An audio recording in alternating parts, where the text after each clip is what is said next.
L'info dans les PO, les titres du 18h30 vous sont présentés par Christian Simon. Bonsoir Christian. Bonsoir, plus de peur que de mal dans la vallée de la Carranza. Les randonneurs espagnols disparus dimanche ont été retrouvés sains et saufs ce matin par l'hélicoptère de la Guardia Civile. Les recherches avaient également été déclenchées sur le versant français. Spécial législatif sur RMS. À la fin de ces titres, nous retrouverons Jean-Philippe Lapeyre depuis notre studio de Perpignan. Invité de ce soir, Claude Bordaney, le candidat de l'Unitat catalane. À 12h40, nous recevions Marcel Torredemer. Pour le maire de Vingros, il n'existe plus d'obstacle à l'extension des carrières. Nous écouterons donc Marcel Torredemer. Le tir à l'arc à l'honneur hier à Perpignan, un championnat du monde qui n'a pas réussi au Français Sébastien Flute qui perd son titre. Nous l'écouterons à 18h30. Nouveau promu, le Russe Gennady Mitrofanov. Il y a eu également du rugby à 13 hier. Ça se passait à Carcassonne et l'équipe de France a été sérieusement malmenée par les Anglais. Score final 48-6. Jean-Claude Touchagas, manager de l'équipe de Palo, nous expliquera que les Britanniques sont actuellement au top niveau.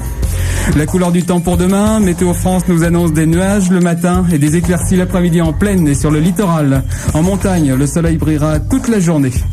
L'essentiel en France et à l'étranger, la demande de remise en liberté de Michel Garetta rejetée par la Cour d'appel de Paris. L'ancien patron de la transfusion est en prison depuis le 28 octobre dernier. Il doit être rejugé le 3 mai prochain.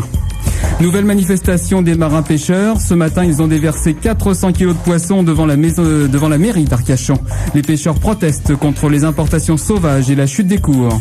Explosion cet après-midi au CES Yves Michel de Bobigny en Seine-Saint-Denis. Il n'y a pas eu de victimes. Une bombe placée dans les toilettes a fait voler en éclats plusieurs cloisons. Les 300 élèves ont dû être évacués. Enfin, arrestation d'un troisième homme à la suite de l'attentat du World Trade Center. Selon la presse new-yorkaise, un étudiant, Assad Mombed, a été placé en garde à vue. Depuis l'hôtel Mercure de Perpignan, nous rejoignons tout de suite Jean-Philippe Lapeyre pour le spécial législatif. Bonsoir Christian. Aujourd'hui, donc, ce soir, nous recevons Claude Bordaney, 36 ans. Vous êtes à Unitat catalane depuis sa création.